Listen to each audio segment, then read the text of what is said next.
Salut tout le monde! Hey, bienvenue à Pivot avec Pinot. Très heureux aujourd'hui de recevoir un de mes bons amis dans le milieu. On a fait de la scène ensemble, on a fait de la télé ensemble et pendant la pandémie, oh mon Dieu, des lives Instagram. Très heureux de vous présenter, mesdames, messieurs, Mathieu Pepper!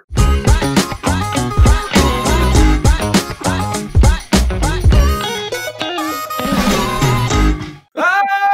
Pepper! Peux-tu croire ça va même? Télé, oups, scène, oups, live Instagram. C'est ça que j'allais dire. J'ai aimé le build-up. La scène, la télé, et puis être chaud en Instagram serait sacré à dire.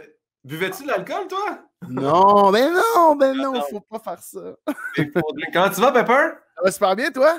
Je suis tellement... Hey, je suis très, très heureux que tu aies accepté. Je sais que tu es occupé. Hey, tu viens de sortir ton émission Entre deux draps. C'est écœurant. Ça joue à TV. Les appels, les entrevues, la radio. Ouais, donc, tu dis, je prends une petite demi-heure, 1 heure pour parler avec Pinot pour son podcast. Merci infiniment d'être là. Les gens te saluent d'ailleurs sur la messagerie. C'est écœurant, là. Ça arrête pas. C'est en direct? Oui. Pepper, c'est une série de questions. Pivot avec Pinot, il y a des questions de Bernard Pivot. Il y a mes questions à moi.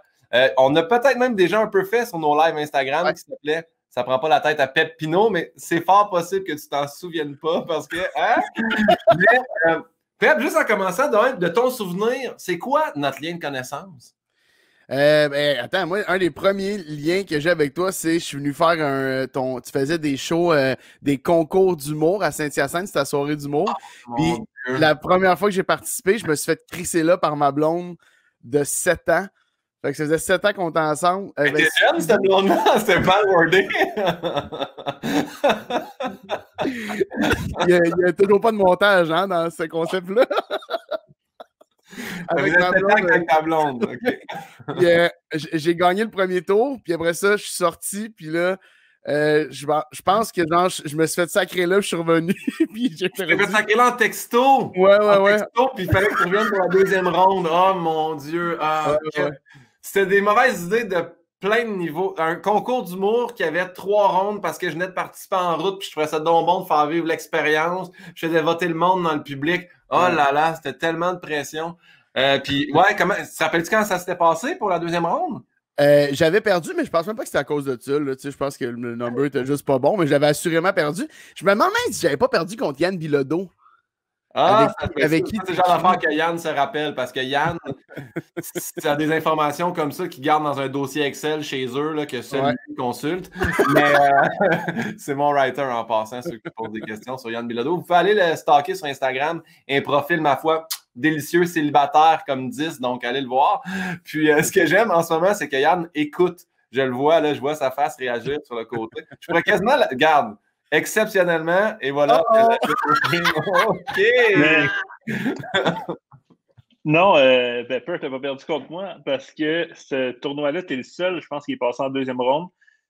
Pinot a mis genre moi, toi, Gabriel Dagenet, Marc-Antoine Monpetit qui commençaient les 4 contre genre Simon Delille, Alex Duville, les Picbois puis Kathleen Rouleau, genre. On était de la viande à chien, mon gars. Là. Ah ouais, vraiment. C'est ça, toi, t'avais réussi. Sinon, je pense que les votes, si on en avait un chaque, c'était beau, là, tu sais. Puis, mais je me souviens plus contre qui. C'était, je pense, Simon Delille. Je pense que c'est lui qui a gagné contre Kathleen en finale. C'est effectivement Simon qui a gagné. Puis, 10 ans plus tard, jour pour jour, il a gagné le premier stand-up. Je sais pas trop. C'est 2 trophées qu'il y a eu. Hey Yann, c'était un plaisir. On se recroise sur les Instagram. Ciao. J'aime ça, avoir le contrôle de le rentrer puis le flasher. C'est juste un power trip, tu sais.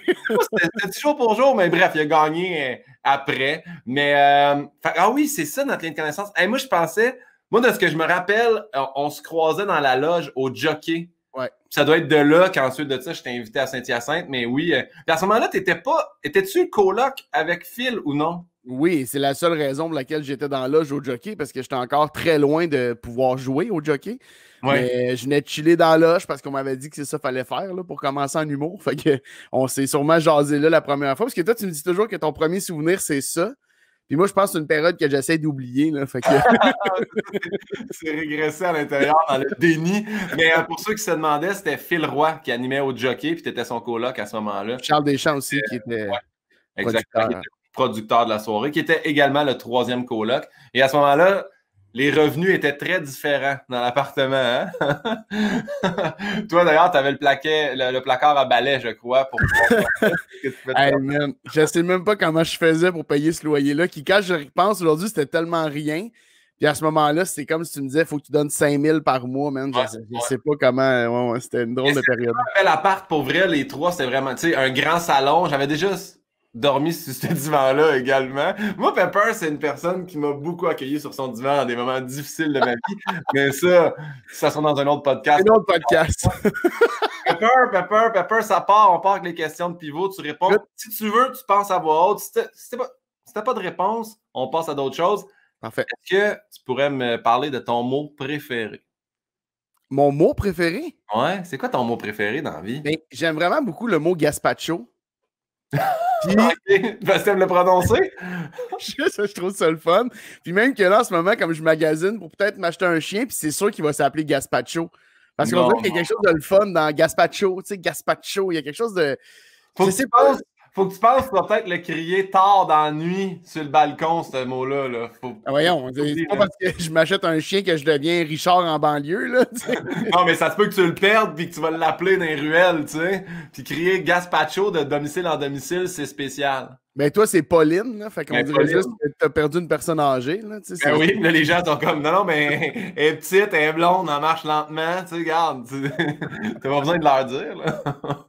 Ah, que je comprends, mais je pense que c'est la sonorité, là, que j'aime plus que... J'aime le mot Gazpacho. Hey, j'aime ça, parce que ça fait chic, ça fait riche, mais en même temps, une Gazpacho, c'est comme une soupe aux tomates frettes, là. Frette, c'est ça. Il y a quelque chose de... Non, mais c'est exotique, mais en même temps, ça l'est tellement pas. Il y a le tu sais, on dirait qu'il y a quelque chose, puis le pacho, tu sais, on dirait qu'il y a quelque chose... Non, c'est le chaud à la fin, le Gazpacho, on dirait que tu l'écris en 2 mots avec un trait d'union. Bon, mais maintenant qu'on connaît ton mot favori, Pep, soigne-moi le mot que tu as eu le plus à entendre. Ah, mon Dieu. Mais tu sais, tous les noms de maladies, là, tu sais, genre, non, mais tu sais, comme, mettons... Grippe! Non, mais ça c'est une grosse maladie. Non, mais mettons, là, une gastro-entérite. Tu sais, on dirait qu'il y a quelque chose que je trouve dégueulasse de ça. Mais vinaigre aussi, j'aime pas ça. J'aime pas... Je sais pas, on dirait que des... Tu sais, y a-tu des mots que t'aimes pas dire? Gastro-entérite, déjà, c'est un mot qui sonne à l'oreille, pas le fun. Là. Quelqu'un qui dit... C'est jamais dans une phrase positive, à moins que quelqu'un que t'haïs, il y a une gastro-entérite comme yes, mais sinon, c'est jamais positif. Ben, je vais mieux depuis que j'ai plus ma gastro-entérite. C'est quand même positif. J'avoue, j'ai pas pensé, Pepper. Tu finis avec un point d'exclamation, cette phrase-là. Super. Ouais, fait gastro-entérite et gazpacho, c'est quand même 2 mots qui commencent en gaz, puis ça, j'aime beaucoup. C'est toujours... C'est 2 formes liquides, hein? Oui, 3 de préférence.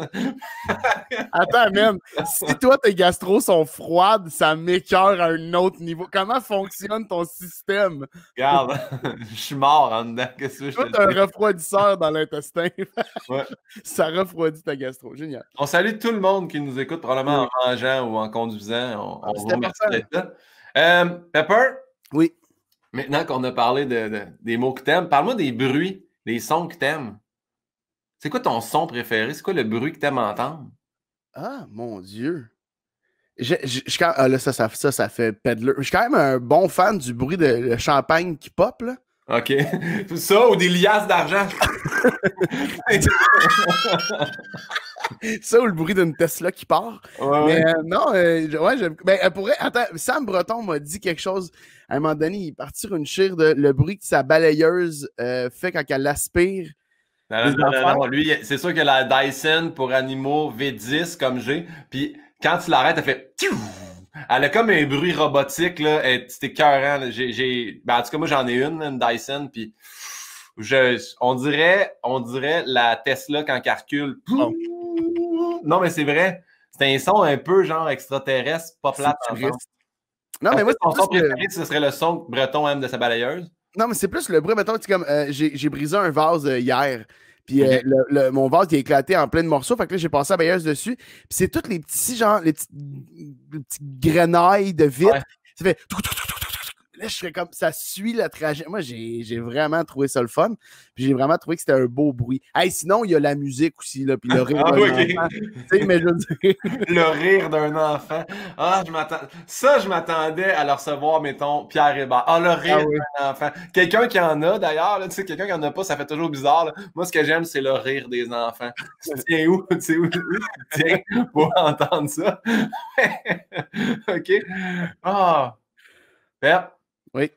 Maintenant qu'on sait les bruits que t'aimes, tu sais bien qu'on va aller à l'opposé. C'est quoi le bruit que t'haïs le plus entendre?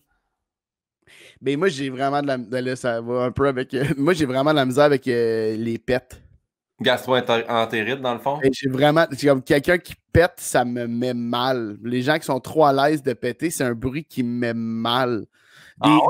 Ah ouais, j'aime pas. Tu sais, du monde trop à l'aise, là, sont dans une loge, là, puis ça lève une jambe, ça pète, là. Moi, je suis comme, qu'est-ce qu'on vient de vivre là? Je vais t'en donner des noms. Ah oui? Non, on va en prendre un, juste un. Il est plus dans le haut du spacing ou dans le bas du spacing? Soudainement, il est très dans le bas, je te dirais. Ah ouais? Ah, OK, comme soudainement. Oh là là, OK. Bon, on ne va pas nommer de nom dans ce cas-là parce que, tu sais, on n'a pas de moyens avec ce podcast-là encore de faire tout de suite. Mais dans le bas du spacing, ça veut dire qu'il est bon. C'est ça? Ah oui. Ah, non, mais moi, oui, t'as raison. Dans le bas, la soirée. Oui, il close la soirée. Ah ouais, OK. Ouais. Mais sinon, ben, j'aime pas les gens qui se craquent. Les jointures. Toutes, là. Tu sais, là, il y a du monde qui sont juste capables de faire comme... Hey, ça m'écoeure, mon gars, là. Je sais pas. Et pourtant, j'aime ça regarder des... Ah, mais pour vrai, ça m'écoeure. Puis ça, tu vas mourir si tu fais ça. Hein. Ça, là, ça... Tu vas avoir de la... Ah. C'est comme des ASMR. Ça, si tu veux le vivre, là, dégueulasse, là, dans une piscine, tu te mets en dessous de l'eau, là, le bruit que ça fait, là, c'est comme un craquement d'os froid, ça fait top! Puis il n'y a pas d'écho, là, c'est dégueulasse. Mais t'as raison, parce que souvent, je nage là, dans l'eau, puis mes membres qui sont pas habitués de bouger, ils craquent eux-mêmes. Ça m'écoeure. Ouais. Quand tu dis, mettons, je veux juste savoir, quand tu dis souvent, je nage dans. À combien de reprises t'es allé nager dans l'eau et tu t'es entendu craquer? Mais j'avais une piscine familiale, moi, avant qu'on vende la maison. Fait quand même, moi, j'étais un petit poisson dans l'eau, là. Parce que des fois, je me demande, parce que, tu sais, moi et toi, Pepper, on est quand même des bons amis. On se croisait à l'occasion au gym, à mon gym privé. Puis je demandais combien de fois tu t'es allé et tu te disais souvent. Puis on dirait que l'entraîneur disait pas si souvent. Fait que c'est juste ça, je voulais juste m'assurer. Mais maintenant, je comprends, tu avais une piscine, tu étais un enfant. C'est comme si des fois, je me dis qu'à force de dire que j'y vais souvent, à un moment donné, ça va comme devenir quelque chose que je vais y aller souvent. Tu sais. Tu réchauffes ton cerveau, lui, il est rendu habitué à cette phrase-là, puis à un moment donné, ben oui, ça s'applique. Je comprends ce que tu veux dire. Pep, là, maintenant qu'on connaît tous les sons que t'aimes et ceux que t'aimes moins, tu vas voir, c'est du coq à l'âne. Est-ce que tu te rappelles ton premier deuil? Mon premier deuil? Ouais. C'est plate. J'hésite entre mon grand-père et mon chien. C'est pas grave. Je pense que c'est mon grand-père. Ouais. Donc, gros deuil, parce que j'ai fait des petits deuils rapidement, moi, comme avoir une vie sexuelle active, avoir du succès avec les femmes, être un sportif. Tu sais, plein de petits deuils là, que tu fais. Petits deuils, ouais. Cumulé vers un grand deuil qui est le décès de ton grand-père. Ben ouais, moi, je me rappelle. T'es rodé, dans le fond. J'étais ready. Mais pour vrai, ouais, je me rappelle de. Mon grand-père, ben, je le compte dans mon show, je ne le compterai pas, mais j'ai su que mon grand-père était. Ouais, c'est ça, une drôle de façon, puis tout ça. Mais ouais, mon grand-père, je me rappelle, puis je sais pas si ça te fait ça des fois, mais moi, mon grand-père, dans ma tête, j'étais super proche de lui. Ah ouais. Parce que je l'ai perdu tôt, puis je pense que quand tu perds quelqu'un, surtout quand c'est le début, tu as tendance à encenser cette personne-là, puis à dire, tu sais, des fois, je vois du monde, mettons, Leonard Cohen est mort, puis là, les gens font comme, oh my God, Leonard Cohen, t'as tellement bercé de minuit, puis t'es comme, nomme-moi 3 tunes, puis ils sont pas capables, c'est juste parce que... So Long, Marianne, puis je l'écoute 3 fois. Piano Man, Hit Me One More Time, One More Time. Mais tu sais, genre, je pense que mon grand-père, dans ma tête, j'étais plus proche de lui que je l'étais vraiment juste à cause de cette affaire-là, tu sais. Fait que, à quel âge que tu avais quand il a quitté? 16, 17. Ah, crime, quand même, OK. Ouais, moi, j'ai pas connu. Ben, mon autre grand-père est mort avant, mais ça, j'étais trop jeune. Hey, j'ai un souvenir que je suis pas capable de me dire si c'est moi qui l'ai inventé ou si ça existe pour vrai, que je suis tout petit bonhomme, que je marche à travers des jambes, puis que je monte emmené sur un two-step, puis que je suis à la hauteur du cercueil de mon grand-père. Mais je ne sais pas si je me l'imagine ou si c'est juste que ça m'a marqué. Puis je me rappelle de mon père qui me prend dans ses bras après, puis qui fait comme, tu sais, qui j'imagine m'explique à ce moment-là. Là, le souvenir est flou. Mais sinon, tu sais, je ne l'ai pas connu. Fait que c'est pas ton grand-père à 16 ans, tu peux avoir un background dans ta tête de faire ouais, j'étais proche ou non. Là. Sinon, c'était pas une bonne mémoire, mon père. moi, mon grand-père, il a quitté quand j'avais 7 ans. Puis je me rappelle, mettons, à l'âge de 8 ou 9 ans, là, à être assis dans le salon, pleurer. Maman a dit qu'est-ce qui se passe? Je fais j'ai jamais donné de bec à grand-père. Puis je pensais que, tu sais, vu que j'étais proche de lui puis que je l'aimais, j'avais dû lui donner un bec. Ouais. Je me rappelais d'aucun moment où je donnais des becs. Maman était comme, ben voyons, t'es venu au monde, il se mettait à quatre pattes et vous donnez des... Tu sais, j'étais comme, ah, OK. Mais j'ai pleuré comme 1 an ou 2 plus tard en faisant, oh mon Dieu, j'ai jamais... Personne pleure de ne pas avoir embrassé son grand-père. Non, il y a du monde qui pleure parce que le grand-père les a trop embrassés. Désolé, je l'ai pas allé là. Okay. Mais je sais pas pourquoi. Mais en même temps, c'est cute que 2 ans plus tard, tu fasses cette prise de conscience-là. Tu sais. Mais c'est cute aussi, Pep, que comme 20 ans plus tard, tu te poses des questions à savoir si t'étais proche ou non. Quand... non, mais à un moment donné, j'étais proche quand même, mais tu sais, oh, regarde, moi, je sortirais pas gagnant de cette discussion-là. Hey, c'est quoi? On peut passer à quelque chose d'autre dans ce cas-là. Mais d'ailleurs, tu aurais pu t'en sortir avec un mot comme ça. C'est quoi ton blasphème ou ton gros mot favori? Un que t'aimes dire, là, qui snap et qui est le fun. Mais mettons, dans les connus, tabarnak, moi, je le prends vraiment souvent. C'est comme quelque chose que je peux faire comme tabarnak, autant que, tu sais, je le conjugue, j'aime ça. Mais moi j'en invente, j'en ai des... pas j'en invente, mais j'en mixe. Puis en ce moment, celle-là du moment, c'est Christicu. Christicu? Ouais, je dis toujours Christicu. Hey man, ça là, c'est Christicu que ça n'a pas de sens. Puis je sais pas pourquoi ça me fait du bien. Les accents toniques sont à la bonne place. Mais mettre Q à la fin, moi, Vera de Q, là, j'avoue que j'aime ça le dire. Là, ah, mais Vera, tu vois, moi j'ai dit baptême. Puis baptême, c'est pendant un bon bout, là. C'est parce que je trouve que baptême, ça me fait beaucoup trop penser à Pogo dans la petite vie. Je suis pas capable. Je le trouve pas assez violent. Mon grand-père disait boutillage. Ça, boutillage, j'aime ça. Ah, boutillage. Mais baptême, c'est quel d'un boys? Rémi Girard. Mais au baptême, c'est sûr que c'est Stan. C'est encore Rémi Girard. Là. Rémi Girard encore. Pas le baptême. C'est sûr. C'est lui. OK, Pep. Là, si on sortait un nouveau billet de banque, puis qu'on mettait une nouvelle face dessus, ça serait qui? Un homme, une femme, animaux exotiques. Qu'est-ce qu'on aurait? Qui on devrait mettre sur le prochain billet de banque? France Castel. OK. Maintenant, est-ce que tu veux partir dans le tombe avec cette information-là ou tu veux nous expliquer pourquoi France Castel? On dirait que ça regarde personne d'autre que moi, mais je peux vous en parler. Non, parce que je sais pas, moi je capote sur France Castel. Okay. Je sais pas ce que ça me fait, je sais pas pourquoi. Je la trouve belle, je la trouve drôle, je la trouve allumée. On connaît un peu son parcours fucked up. Elle s'est relevée de ça. Il y a quelque chose que j'aime tellement. J'ai le feeling que je vais aller prendre un jour, parce que ça va arriver, là. Je vais aller prendre un verre avec France Castel. Puis là, on va s'asseoir, puis je vais lui dire conte-moi tes pires anecdotes, puis ça va être succulent, tu comprends? Elle a un vécu pas possible. Puis elle est encore là aujourd'hui, puis moi, je capote cette femme-là. Ma blonde, à cause de la pandémie, ça a été cancellé, mais elle devait faire une pièce de théâtre et il y avait France Castel dedans.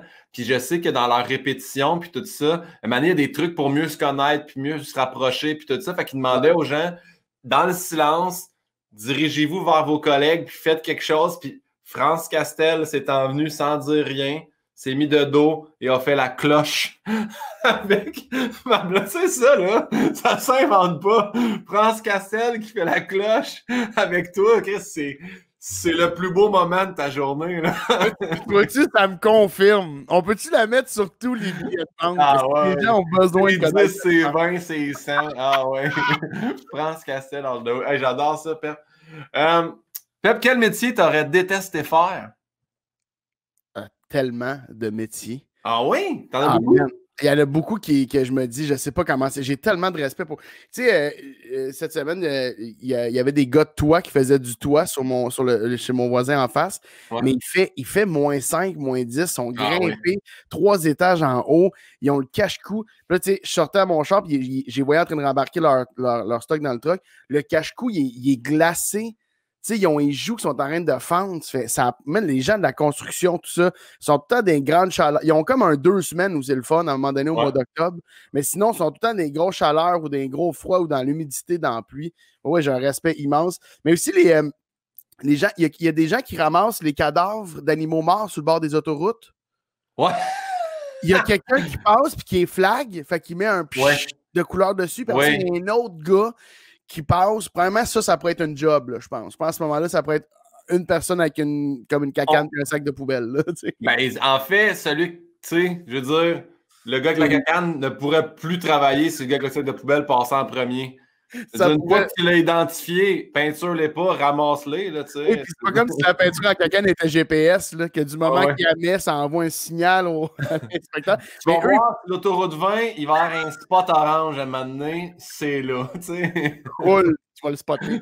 Mais tu parlais de la construction tantôt. Ouais. Moi, je remarque que les gars de construction ont toujours l'air d'être en hoodie l'hiver.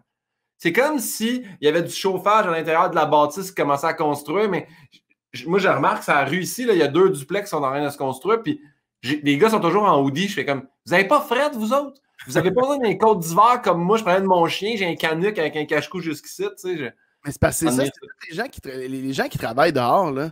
Ouais. Il faut que tu restes, mettons, lui, il travaille physique, il faut qu'il soit capable de bouger. Puis en plus, il ne faut pas qu'il y ait fret. Fait que ça se met sûrement des. Tu sais, maintenant, il y a des body armor, là. Tu sais, on met beaucoup ça quand on jogue, là. Ouais. Tu as jogué souvent l'hiver, dans le fond, là. Si je me rappelle, c'est que tu l'as dit. C'est fatigant parce que c'est glissant, mais sinon, c'est tout le temps là. Je sais. Merci de ton partage. Si, ça sort tellement du coq à l'âne, mais si la réincarnation existait, là, en quoi tu aimerais revenir? Ça m'angoisse tellement comme question. Ah oui? Qu'est-ce qui t'angoisse? J'y ai vraiment souvent pensé. Puis il y a une affaire, c'est qu'en ce moment, puis là c'est peut-être que ça passe mal ce que je dois dire, mais en ce moment, je trouve que malgré à quel point la vie est difficile par moment, mettons, là, par bout, je voudrais pas vivre aucune. Moi, j'ai toujours rêvé de faire de l'humour, de faire de la télé, puis là, c'est ça que je fais. Fait que je me dis, peu importe en quoi je vais me réincarner, ça va être de la merde. Fait que ma prochaine vie a quand même beaucoup de pression, si prochaine vie il y a. Fait que j'essaie toujours de penser à quelque chose qui ferait comme, hey, je m'en fous d'avoir été humoriste. Merde, je suis un tigre. sais. Mais un tigre, c'est trop. Je veux pas être dans le jungle, c'est trop de pression, trop de possibilités de se faire tuer. Fait que là, je veux-tu être un objet, mais un objet cool, tu sais, quelque chose qui se démode pas, là, genre une louche. On a beau penser, ça ne sera jamais réinventé. Je pense pas. Je connais pas encore tous les rudiments de la réincarnation et je pense pas que tu peux te réincarner en louche. Mais non? Si oui, je te le souhaite. Mais moi, et les louches, ça se démode en passant. Là. Non, moi, j'ai une louche avec une poignée en bois là, qui datait du mariage à ma mère. Elle est dégueulasse. Là. Ouais, mais ça revient. Tu comprends? Ça revient toujours. Non, c'est vrai. Puis en plus, tu te fais prendre en main, tu goûtes à tout ce que les gens cuisinent. Il y a du bon, man. Il y a du Gaspacho, bon, tout nous ramène à la Gaspacho.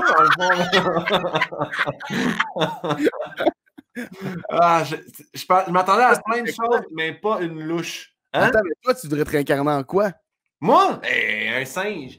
J'aimerais ça, un singe araignée, ceux qui snappent d'arbre en arbre. J'aimerais vraiment ça.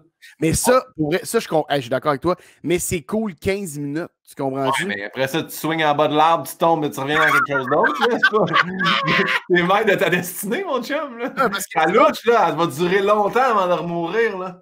Oui, c'est sûr que c'était pas un bon choix. Mais tu sais, mettons, un oiseau, ça pourrait être le fun parce que tu voles. Ouais. Il y a quelque chose de cool dans... Mais je pense que ce serait quelque chose que je sais, tu sais, quelque chose que...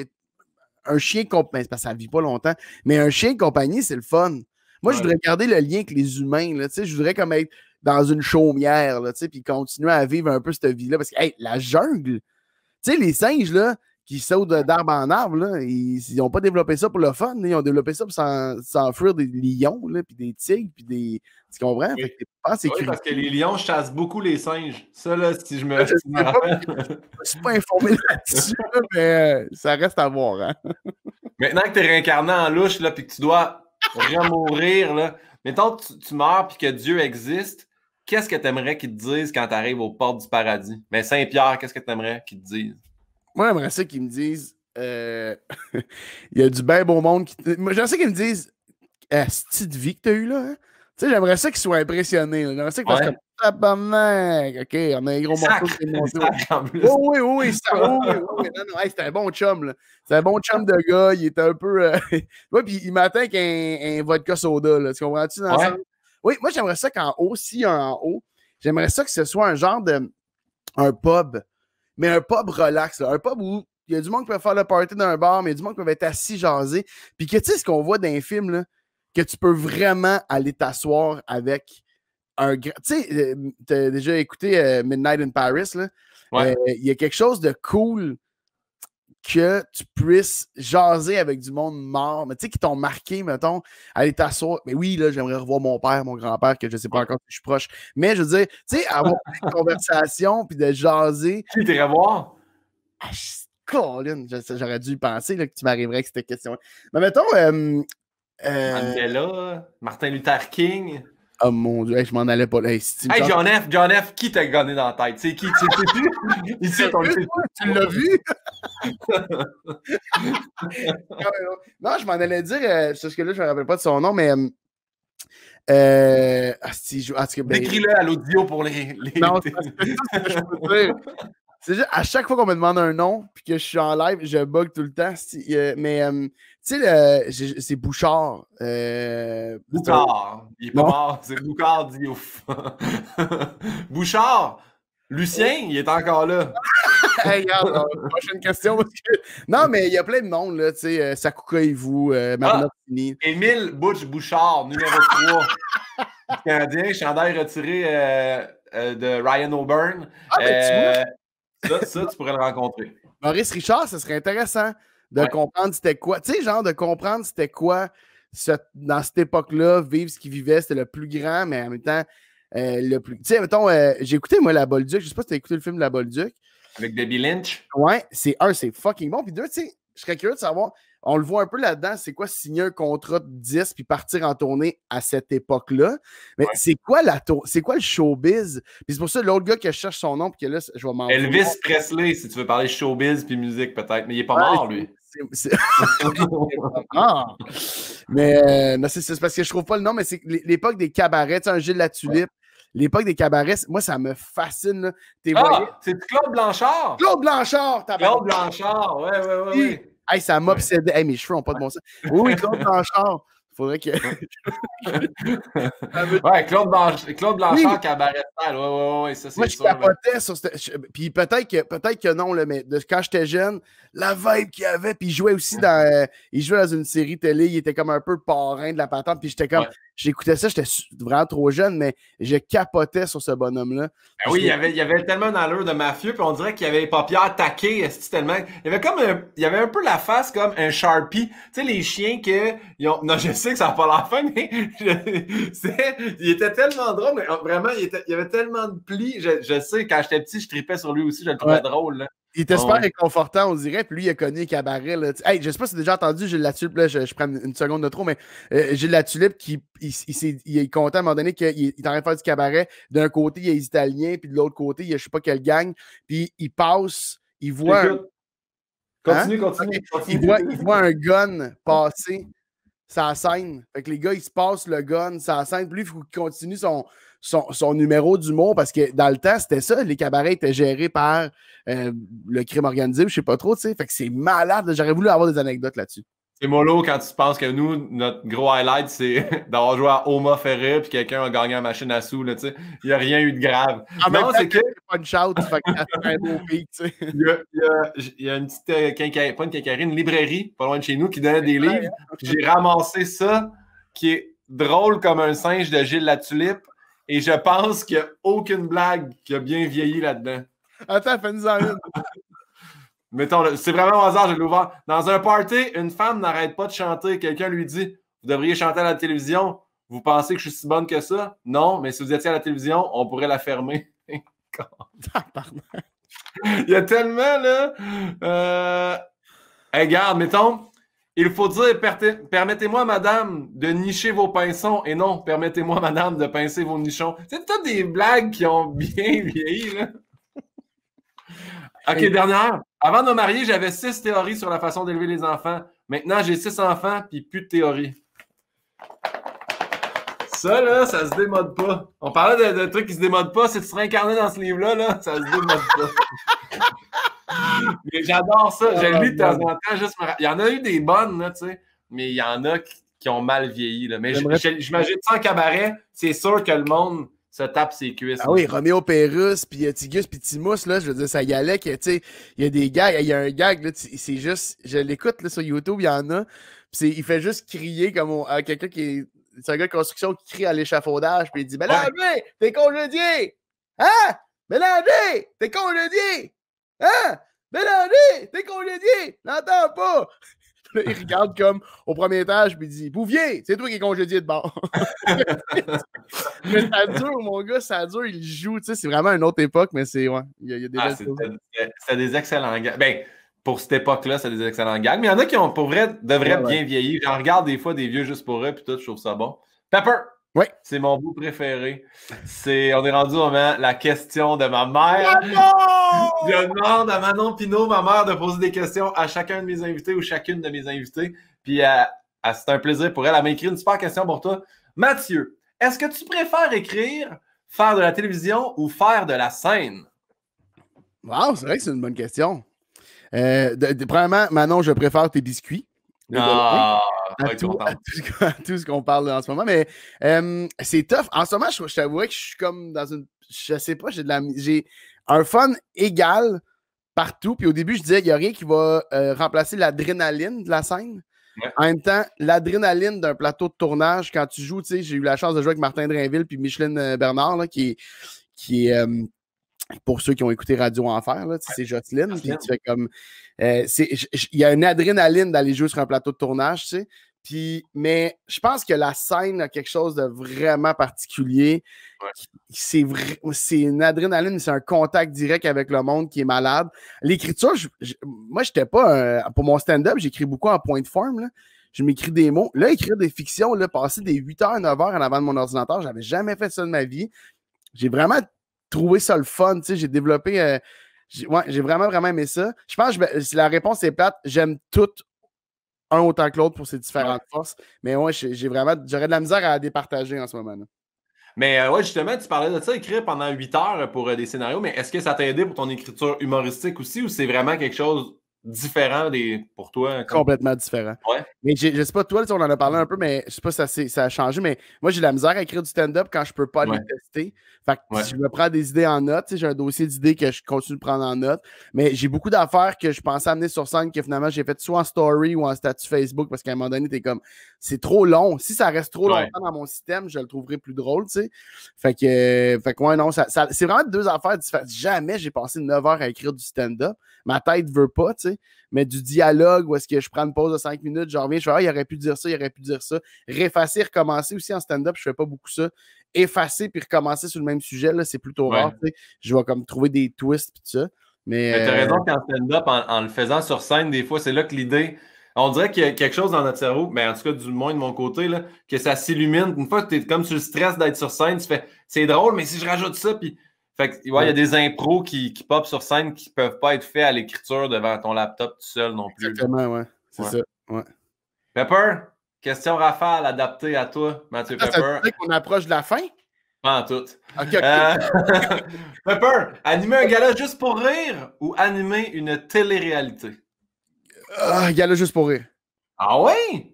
Ouais, ben tu vois, télé-réalité, en même temps, j'avais le contact de parler à plein de monde, mais gala juste pour rire, c'est un rêve. Ok, parfait. Animer un gala juste pour rire ou animer un gala comédia? Gala juste pour... les deux, ça me tenterait. Gala juste pour rire, je pense encore là pour la nostalgie, le rêve de faire comme... Je suis monté sur cette scène-là que j'ai tant regardé quand j'étais jeune. Ouais, parce qu'effectivement, les galas Comédia ont pogné une solide coche, puis télévisuellement, ils sont écœurants. Là. Les films qui ont une belle comme possibilité, ont de l'attitude. Là. Tu peux faire un peu ce que tu veux. Si je leur dis je veux un Ben, ils sont pas mal partants. Là. Ouais. Spécial Pepper, ça cherche un chien? Petit ou gros chien? Hey, là, je suis là-dedans. Là. Tu sais, comme un petit chien. J'ai un petit chien qui reste à la maison, qui mange pas, qui n'a pas besoin de marcher. Puis pour vrai, j'ai d'excellents toutous à te référer, hein, si c'est ça que tu as besoin. L'autre fois, je checkais ton truc sur Instagram que tu as mis. Je cherche un chien, mais qui est comme calme, qui jappe pas, puis aussi il est doux, mais qui n'a pas besoin de marcher. Non, qui comprend que je suis pas là des 10-12 heures. Chris, tu veux pas un chien? J'ai juste dit parce que j'ai fait des recherches, puis il y a des chiens qui sont corrects pour rester seuls une certaine période de temps, et d'autres que c'est sûr que leur santé mentale prend un coup. Ouais. Il y a un Ben Sadji, je pense, là, qui est un chien africain que je capote dessus. Basenji, ouais. Mais tu sais, eux, dans la description, ils disent tout de suite, si tu le laisses tout seul, en ton des 3 heures, 4 heures, lui, si c'est trop souvent, sa santé mentale, là, il va faire de l'autodestruction. Fait que j'ai demandé un peu les conseils aux gens, mais c'est parce que je suis en condo, tu sais. Je vais avoir besoin d'un chien de condo qui peut... qui est à l'aise. Mais sinon, attends, tout le monde me dit de prendre un grand danois. Parce que le grand danois, c'est fait pour les petits espaces, malgré que c'est gros, sauf que, tu sais. Non, mais c'est ça, c'est que à un moment donné, c'est plus Vera de le déplacer en char puis tout ça. Mais me parle avec Félix-Antoine Tremblay, il y en a un. Je sais que c'est doux comme chien, mais ça reste que c'est un poney que tu as dans ton domicile. Il est magnifique, son chien, en plus. Il est magnifique, mais il mesure 7 pieds, là. Fait que... Pepper. Oui. Toby ou Beethoven? Ah! Beethoven. Ah ouais, de loin, Beethoven. Oui, parce que j'aime la vulnérabilité chez les gens. C'est ça que j'aime le plus. Puis Toby paraît toujours trop bien. Puis Beethoven, on dirait qu'il est un peu nigo. Il est un peu épais. On dirait qu'il y a un peu ce... tout est parfait dans son casting. Fait que, puis en plus, c'est le petit chubby de la gang. Fait que Beethoven all the way. Je suis d'accord avec toi. Un chien qui ne jappe jamais, mais qui chie mou. Ou un chien qui jappe toujours, mais fait des tas secs. Ah, ben, ça, s'il n'y a pas de bonne réponse, là, tu comprends? Ben, je dirais pour le caca sec, là, parce que je sais pas si tu as déjà ramassé, ben, assurément, tu as déjà ramassé du... Je te dirais que pas plus tard que ce matin, là. Mais oui, caca sec, mais hey, le jappement. I guess qu'on s'habitue, là, au jappement. Caca sec. Ouais. Nous, on s'habitue, c'est juste les autres qui sont tannés. Ah, mais là, tu vas pas vivre pour les autres, hein? Un chien qui mange ton sofa ou un chien qui mange tes souliers? Ouais, logiquement, je devrais dire sofa, souliers, là, parce que ça coûte moins cher. Mais, tu sais, si t'arrives partir le matin puis que tes souliers sont mangés puis que tu t'en vas à un meeting en Gougoune avec des bas en mois de décembre, là, ça te manquerait, c'est pareil. Là. Ça dépend si t'es Jay du Temple. Ça, c'est possible. C'est vrai. Si t'as tout pour rocker ça en décembre, ça change. Hey, sérieusement, mon livreur de Uber Eats, ben, en fait, c'était avec toi, c'était sur le plateau de Coup de cochon. Il est venu me livrer ça en sandales. Il faisait moins 21. J'ai dit, mets des souliers, man! Il était comme, ah! Fait qu'il était relax, le gars. Pepper, c'est quoi ta plus grande peur ou ta plus grande phobie? Assurément la mort. Ah oui! C'est un peu lourd, là, mais oui. Non, c'est pas grave, c'est ça le but, là, que ça soit des up and down. Ah oui, ben moi, là, couramment, là, 4 à 5 fois par semaine, il y a un moment où est-ce que ma tête part toute seule. Les éléments déclencheurs sont jamais les mêmes. Mais puis là, ça part. Puis là, je m'imagine, en fait, c'est comme si ma tête me remet d'en face que je pourrais plus faire ça un jour, que je vais mourir. Puis là, que j'ai plus de vie, que je ne vis plus. Et là, c'est une crise d'angoisse automatique. Puis le pire, c'est que des fois, c'est juste des frissons. Puis là, il faut que je fasse ah!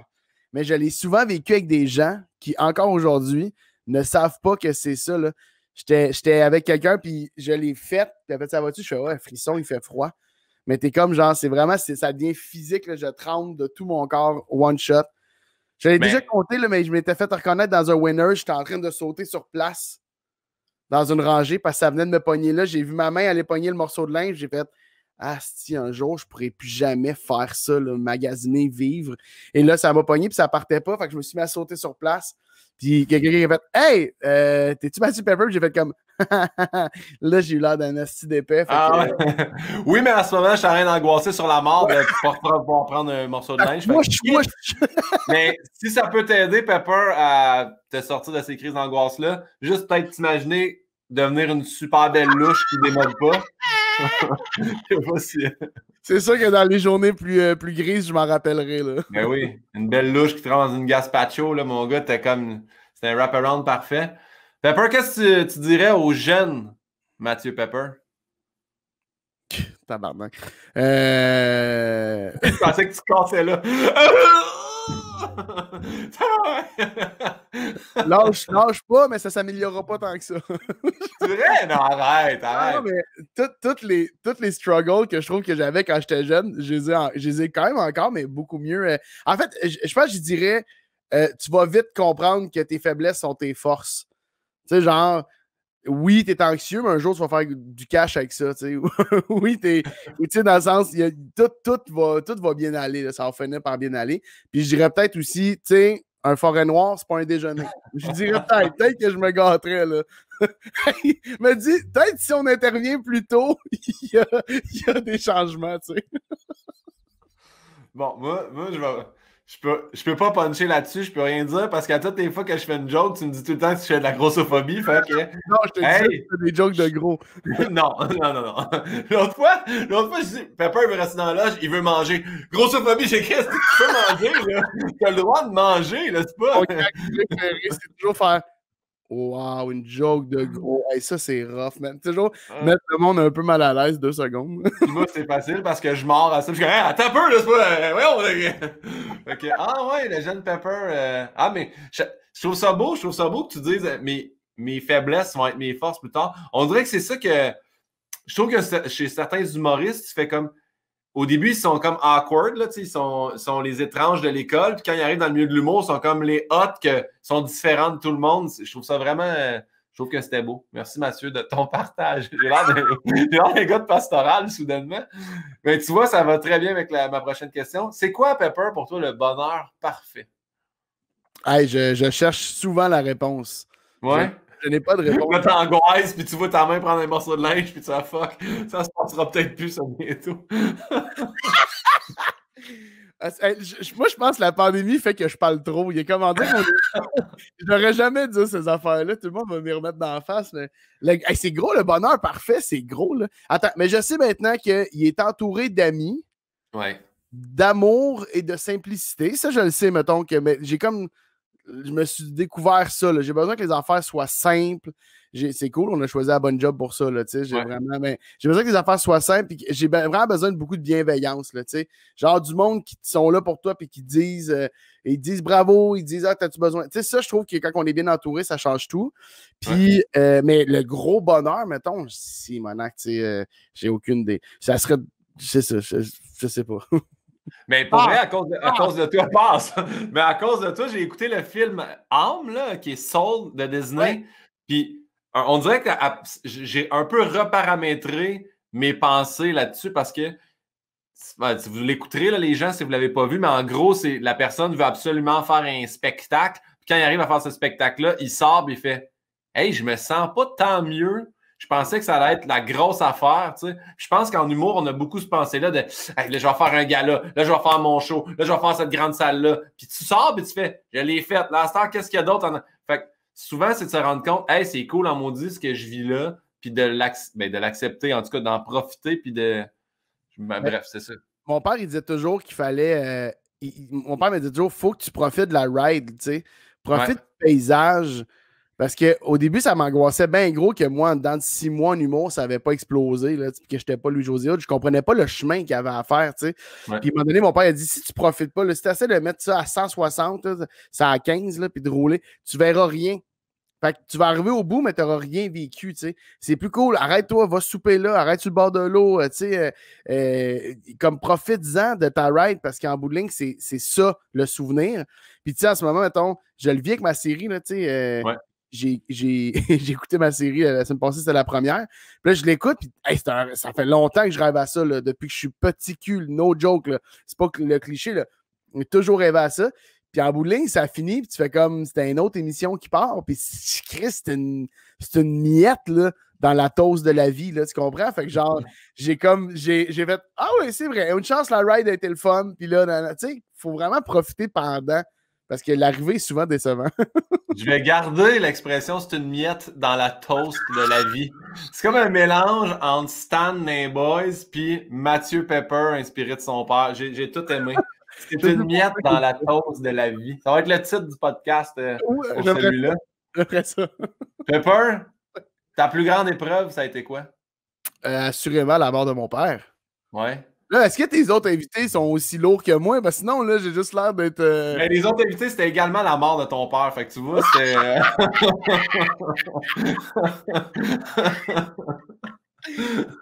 Non, mais sérieusement, je m'attendais, tu sais, je me disais avec la question ton plus grand deuil, puis... Mais c'est pour ça que j'ai transformé le plus grand deuil en ton premier deuil. Puis la plus grande épreuve, c'est pas nécessairement tout le temps la mort de quelqu'un, mais dans ton cas, je m'attendais bien à ce que ça soit ça. Mais ouais, ça s'est passé il y a 2 ans. Ouais. Et demi, 2 ans. Ouais, exact, un petit peu plus que 2 ans maintenant. Mais tu sais, c'est sur 3 ans aussi, là, dans le sens qu'il a diagnostiqué le cancer. Après ça, on savait pendant 3 ans. Il y avait une durée de vie d'environ 3 ans après ça. Puis, mais oui, ça a été mais une dure épreuve, mais man, je le dis tout le temps, je le dis partout, là, il y a du beau dans tout. Là, puis, man, on a braillé de rire. Mon père, jusqu'à la fin, il m'a fait rire, il a été intelligent, il a été pertinent.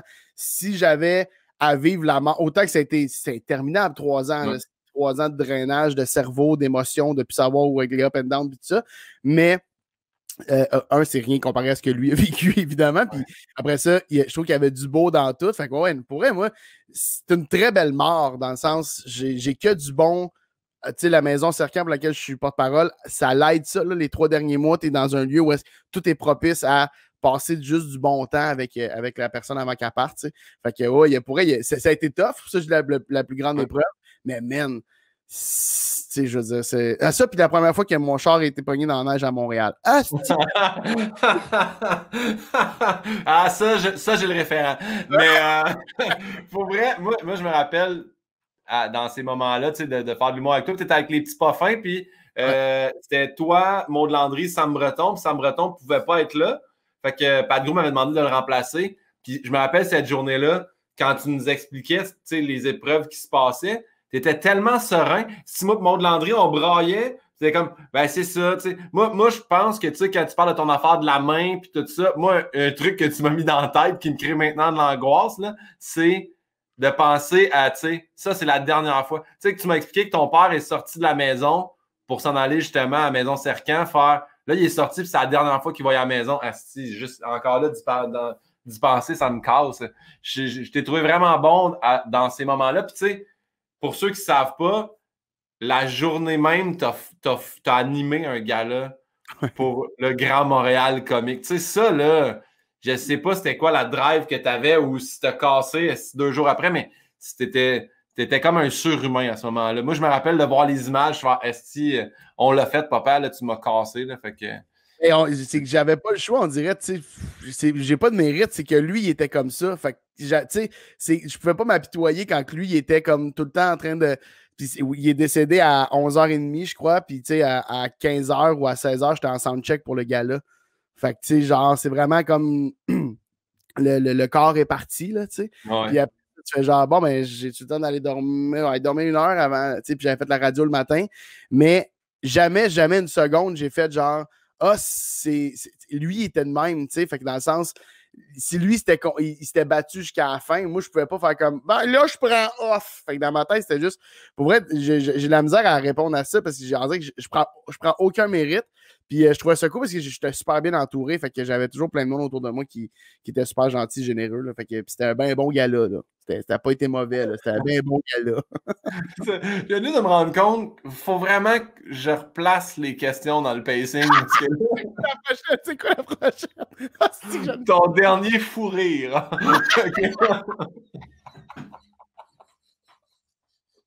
On peut pas passer de ta plus grande épreuve à ton dernier fou rire. On dirait que c'est là que ça vient de me frapper, là, de faut vraiment replacer ça, là. Ah ben, ça va être ça. Le dernier fou rire, c'est celui qu'on vient d'avoir. Oh mon Dieu Seigneur, je peux pas croire. Qu'est-ce que tu souhaiterais pas à ton pire ennemi?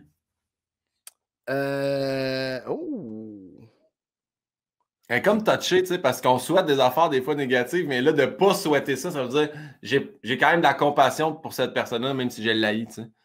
Ben, ouais, on dit. Ben, d'être malheureux. Je sais pas, on dirait. De se faire cuire un bagel. OK. D'étendre le fromage à la crème dessus, puis de croquer dedans, puis qu'à la 4e bouchée, il se rende compte qu'il était moisi. Parce que ça, là, ça, c'est rough, parce que t'angoisses ça. Je vais-tu être malade? Ouais. Fait que, tu sais, t'en as profité un peu. En même temps, il te reste encore le tiers de ton bagel à manger. C'est super fâchant, parce que tu peux pas aller au bout de cette expérience-là. Moi, j'ai toujours pas que la moisissure me rende malade. Non, je ne souhaite pas ça à personne. Mais en même temps, tu t'en es rendu compte à la 4e bouchée. Fait qu'il y a peut-être d'autres choses qu'il faut que tu regardes dans ta vie aussi, là. Date. Fait que clairement, il y a quelque chose que je faisais de pas correct. C'était que... Pour qu'il soit moisi, tu t'en rends compte quand tu ouvres le couvercle. Si tu as pris le temps de l'étendre, c'est vraiment, t'es distrait, là. Le bagel comme tel, là. Ouais. Le bagel qui est moisi, pas le fromage à crème. Ouais. Là, tu sais, je veux dire, à un moment donné, si tu achètes un 6 bagels, je vais au bagel Saint-Viateur, tu veux pas les congeler parce qu'ils sont meilleurs quand ils sont frais. Fait que là, tu vas aller au bout de ça. Puis des fois, tu prends le jeudi, là, tu te dis, il en reste un, je le congèle ou je l'essaye? Non, je l'essaye. Puis là, tu regrettes, tu comprends? Le lendemain, tu te réveilles, puis il est rempli de lichen parce que Chris, ça moisit en 4 secondes. Ça, tu te retournes, whoop, et voilà, il est verdâtre. Pepper. Oui. On termine, c'est la dernière question. Il me reste 2 questions, en fait. Mais ça a été qui ta découverte de l'année? Que ce soit une personne, un compte Instagram, ça a été quoi ta découverte cette année? Colin, c'est gros. Ça, c'est vraiment genre les questions qu'il aurait fallu que je me prépare. Là. Il aurait fallu que... C'est gros, ma découverte de l'année. Attends, c'est qui, toi, ta découverte de l'année? Moi, ma découverte de l'année, pour vrai, de vrai, c'est niaiseux, mais ça a été Pierre Hébert en 2020. Ça a été un peu mon man crush. Puis là, tu vas faire, c'était un peu tard. Il a été découverte en 2008, mais c'est un collègue de travail, mais que, tu sais, pendant la pandémie, je me suis rapproché de lui. Puis tout ça, fait que ça a été ma découverte. Mais l'humain a été ma découverte parce que l'humoriste, je le connaissais déjà. Là. OK, ben écoute, j'en ai eu des plus personnels. Mais tu sais, mettons, sur ta nouvelle série que tu as écrit ou tu sais, que tu as rencontré plein de nouvelles personnes. Fait... Je me trouvais plate d'aller dans le travail, mais c'est ça, je vais aller dans le travail quand même. Je te dirais François Saint-Amand, le réalisateur avec qui je travaille sur Underdra. C'est comme si il y a eu et puis je dis ça, peut-être que lui, il ne le pense pas pendant tout, là, mais de mon côté, il y a eu vraiment un match. Tout a été simple, ça a été facile du moment qu'il est rentré dans le projet. Tu sais, la job de réalisateur, c'est énorme. Là.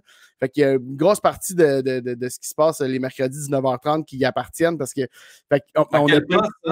ça, c'est à nouveau. Là, à tous les mercredis 19h30 et en reprise les dimanches 20h. Mais placez vos enregistreurs.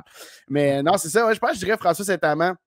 Il est tellement créatif, tellement pertinent, il est drôle au bon moment, de la bonne façon, il comprend les univers, c'est un réalisateur de grand talent qui, je pense, va avoir une grande place dans l'humour québécois puis dans la télé-cinéma québécoise des prochaines années. Fait que je dirais François Saint-Amand, ma découverte de l'année. Parfait. On peut-tu le suivre à quelque part? Non, c'est comme tous les réalisateurs un peu de même. Là. Tu peux y écrire sur Facebook, mais... Il te répondra pas, là. Non, c'est pas, non. Pepper? Oui. J'avais une question de Pierre Hébert pour toi. Ah! Oui. Et sais-tu quoi? Je ne me rappelle pas de la question. Non! Fait que je vais aller voir Yann Bilodeau, qui lui doit s'en rappeler. C'est sûr que c'est une insulte. C'est que je te l'ai texté tantôt en disant que tu ne l'as sûrement pas noté. Fait que là. Ah oui, c'est vrai, c'est une super question, je l'ai ici. J'ai flashé Yann. Hey, non, mais c'est vraiment une bonne question. C'est juste que j'avais oublié de me la prendre en note. Puis je la trouvais bonne. C'était pas posé négativement. Il demandait est-ce que tu te sens underdog? Oui. Ah, c'est vraiment une bonne question. Je trouvais vraiment que c'était une bonne question. Puis je disais, tu parles-tu pour l'écriture? Il dit, je pense qu'il y a un moment que, tu sais, il est là, fait qu'est-ce que. Puis je trouve que c'est vraiment une bonne question, en fait. Underdog, j'ai même pensé appelé mon show de même au début. Ah ouais? Ouais. Puis ils ont fait un titre en anglais, ça se peut que tu te fasses plus ramasser avant même de le sortir. Mais ouais, fait que pour les gens qui ne savent pas, Underdog, c'est la personne, tu sais, comme qu'on s'en attend pas, puis que tout va péter, là, en fait. Là. Je ne sais pas si je l'explique mal, là, ou si c'est une meilleure définition. Tu sais, souvent dans un combat de boxe, l'Underdog, c'est celui qui c'est pas le champion, mais que finalement, il pète tout, puis ils font comme « Oh mon Dieu, il sortait d'où? » Est-ce que... C'est lui qui fait, c'est la personne qui fait moins de bruit ici pendant l'ascension, là, tu sais, parce que on dirait que ça serait prétentieux de dire que oui, là, si c'est associé à une explosion. Mais assurément, pour le volet, faire moins de bruit et faire son chemin quand même, j'aurais tendance à croire que oui. Puis c'est vraiment une bonne question parce que moi, j'ai longtemps voulu être un hit.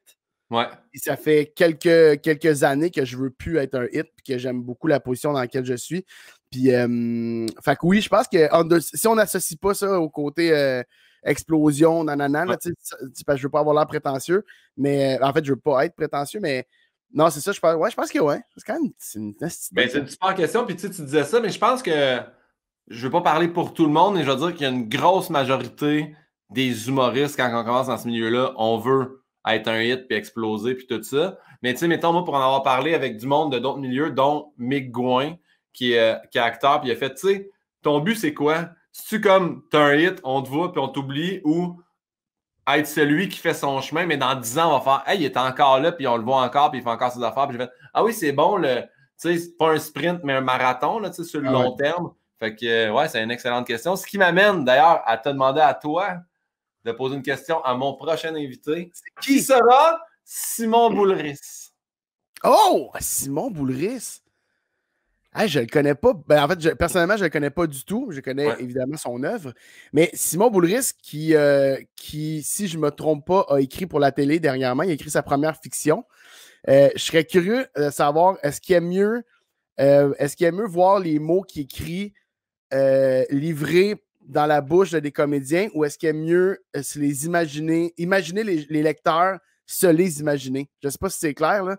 Puis ça veut dire qu'il on va comprendre de même, lui. Je sais qu'Yann, t'as rien de la prendre en note parce que toi, tu t'en rappelleras pas, là, mais dans le sens, tu sais, est-ce qu'il est mieux que les mots qu'il a écrits soient dits par des comédiens et soient interprétés, ou il est mieux laisser les gens se l'imaginer quand il fait dans un livre?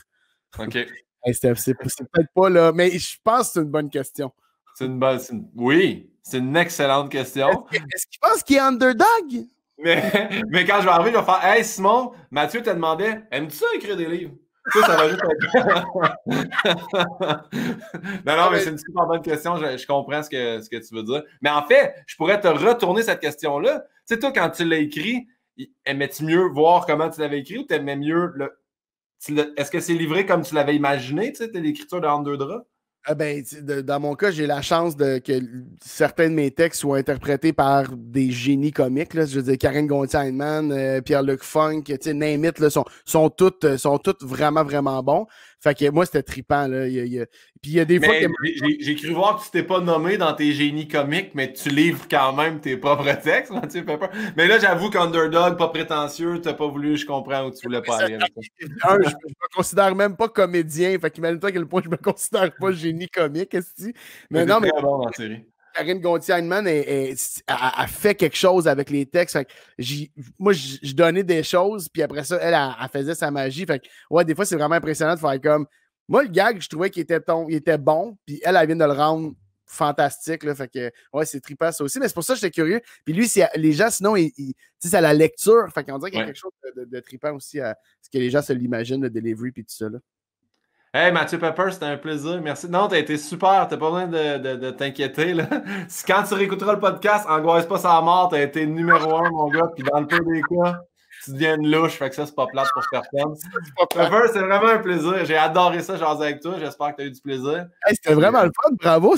Pour vrai, c'est vraiment une bonne idée. Les questions sont déstabilisantes. Là. Si jamais des invités te demandent c'est comment ton podcast, c'est déstabilisant, man. Ah ouais? Ben, ça va vite. Ta plus grande épreuve puis ton plus grand fou rire, un à côté de l'autre, ça sera peut-être à retravailler, mais en même temps. C'est parfait, c'est ça qui est parfait, man.